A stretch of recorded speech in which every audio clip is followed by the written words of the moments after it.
자, 1심 재판부의 무죄 선고로 사법농단 사태, 무리한 수사였다는 비판에 직면할 수 있는 그런 상황이 나오고 있습니다. 그런데 당시 윤석열 서울중앙지검장과 한동훈 수사팀장은요, 수사 시작 8개월 만에 양승태 전 대법원장을 기소했습니다. 양승태 전 대법원장을 일제강제징용 손해배상 사건 재판 개입, 법관 인사불이익 조치, 법관 비위 은폐 등 사건과 관련하여 직권남용, 공무상 비밀누설, 허위공문서 작성 및 행사, 직무유기, 위계공무집행 방해, 공전자 기록 등 위작 및 행사, 특정범죄 가중처벌 등에 관한 법률 위반 국고 등 손실죄 등으로 구속 기소하고 네, 결국 검찰의 무리한 수사에 대한 비판, 윤 대통령과 한동훈 비대위원장 피해갈 수 없는 상황이 아닐까요? 최진봉 교수님. 저는 그렇게 생각하지 않아요. 그러니까 두 분하고 생각이 다른데 저는 한동훈 비대위원장 지금의 예전에 검사였죠. 저 말이 맞다고 생각해요. 그러니까 물론 법리적으로 따져서 직권이 없다, 직권남용이 아니다라고 하는 부분은 법리적인 관점에서 그럴 수 있죠. 저는 뭐 그것 때문에 무죄가 됐다면 제가 법률가가 아니기 때문에 거기에 대해서는 더 이상 할 말이 없어요. 그건 법리적으로 맞을 수 있겠죠. 근데 법관을 하신 분들, 또 대법원장이나 대법원의 판사들까지 하신 분들이, 대법관이나 하신 분들이 법률적 지식을 가지고 이런 식으로 빠져나가는 것을 국민들이 어떻게 볼까는 대단히 저는 의문스럽습니다. 예를 들면 이번에 판결에 나온 것에서 양승태 대법원장이 기각이 맞다라는 의견을 직접 전달했다는 게 명시돼 있어요. 그게 잘한 일입니까? 물론 재판부 판사 한 사람이 자신의 독단적인 판단을 통해서 판사 재판을 하기 때문에 그게 직권이 아니다, 직권이 없다라고 해서 그것도 무죄예요. 근데 다른 재판 판사에게, 후배 판사나 아니면 밑에 있는 판사에게 기각이 맞다 이런 의견을 제시하는 게 과연 맞는 걸까요? 두 번째, 언론사 칼럼을 판사에게 대피를 지시했어요. 헌재에 대응하기 위해서. 이런 행동을 하는 게 과연 맞습니까? 또 그 임 전 차장 같은 경우에 재판부가 법관 모임에 와해를 하는 과정에 개입했다는 판결이 있습니다. 이런 부분들은요, 국민적 관점에서 보면 맞지 않는 겁니다. 물론 제가 아까도 말씀드렸어요. 법적으로 이게 처벌할 수 없는 부분이라는 건 어떻게 할 수 없어요, 그거는. 그러나 무죄가 나왔다고 해서 그분들이 했던 행동 자체가 정당화된다고 저는 보지 않습니다. 그래서 그 당시에 수사를 하고 그 당시에 이렇게 기소를 했던 부분에 대해서 저는 당연히 했어야 한다고 생각해요. 그런 부분들이 국민의 법 감정에서 본다고 하면 이번 판결에 대해서 아쉬움이 저는 많다고 생각해요.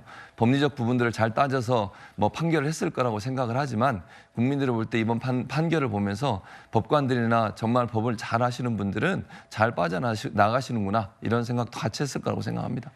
네, 어제 1심 판결이 내려진 사법농단 의혹은요, 지난 2017년 불거졌습니다. 당시 판사였던 민주당 이탄희 의원이요, 법원 행정처 기획조정실 심의관으로 발령을 받은 뒤에 사직서를 제출하면서 수면 위로 떠올랐습니다. 이탄희 의원 이번 무죄 판결에 대해서 양승태 대법원장 수족들은 귀신의 지시를 받은 것이냐 이런 글을 올리기도 한 상태입니다. 자, 당신이 이탄희 의원은 판사 블랙리스트가 있다라는 의혹을 최초로 내부 고발을 했는데 그런데 양승태 대법원 체제 재판 거래 등 사법농단 의혹을 제기했던 이후의 판사들도요. 2020년 총선 당시에 민주당에 입당해서 국회로 진출한 사례가 많이 있습니다. 연정 의원님 그렇지 않습니까? 그렇죠. 뭐 이수진 의원도 당시에 자신이 뭐 블랙리스트다 했는데 나중에 알고 봤더니 리스트에는 없었던 것으로 또 이렇게도 알려졌습니다. 결국 판사들이 법복을 벗고 바로 국회로 진출하는 최기상 의원, 이수진 의원, 뭐 이탄희 의원 이렇게 진출하게 됐는데요. 네. 결국 이 사건은요, 저는 문재인 정부가 경제적으로는 소득주 성장이라는 정말 유례가 없는 정책을 펼쳐서 결국 부동산 문제라든지 여러 가지 어떤 실패를 했다면 또 사법부에 대해서 저런 식으로 이제 해서 사법부를 농단했던 저는 측면이 분명히 있다. 왜냐하면 당시의 결정 과정을 보면 세상에 법원이 이 기본적으로 법을 가지고 판단하는 곳이지 양심과 도덕을 갖고 판단하는 건 아니지 않습니까? 예. 근데 저는 민주당에 있는 많은 인사들이 자꾸 하는 이야기가 본인들이 대법원의 확정 판결 받고 난 다음에 양심의 법정에서는 무죄다라고 이야기를 하는데 그 양심의 법정 어디 있는지 좀 가르쳐 주셨으면 좋겠어요. 그 없는 있지도 않는 양심의 법정, 도덕의 법정을 가지고 지금 법률을 따지는데 그렇다면 법을 바꾸시든가 직권남용이 없다 그러면 그 직권에 그냥 그걸 포함을 시키시는가 그거 국회의원은 충분히 할 수 있지 않습니까? 본인들이 만들어 놓은 법을 가지고 사법부가 판단했는데 잘못했다고 이야기하면 안 되는 것이거든요. 그리고 당시에 보면 이 대법원에서 대법관들이 회의를 통해서 이 문제가 안 된다라고 이야기를 했음에도 불구하고 당시에 이 김명수 대법원장, 당시 아마 사법부의 날에 이 문재인 대통령이 와서 축사를 하고 난 다음에 이 사법부에 대해서 엄중한 이야기를 했습니다. 네. 그 다음에 바로 이제 수사를 의뢰한 거 아니겠습니까? 그렇다면 그 이후에 어떻게 됐습니까? 김명수 대법원장 무엇을 남겼습니까? 온갖 지금 재판 지연에다가 지금 사법부에 대한 불신만 남겨놓고 간 거 아니겠습니까? 참 이것이 사법부가 이렇게 한번 무너지면 국민적인 어떤 이 불신만 쌓고 또 피해는 국민들한테 다 돌아옵니다. 결론은 뭐였습니까? 결국은 지금 다 무죄가 난 거 아니겠습니까? 저는 이러한 이 일들이 더 이상은 벌어지지 말아야 된다. 우리가 아무리 그렇지만 선입견, 그다음에 자기 확신 이거 가지고 모든 게 결정되는 게 아닙니다.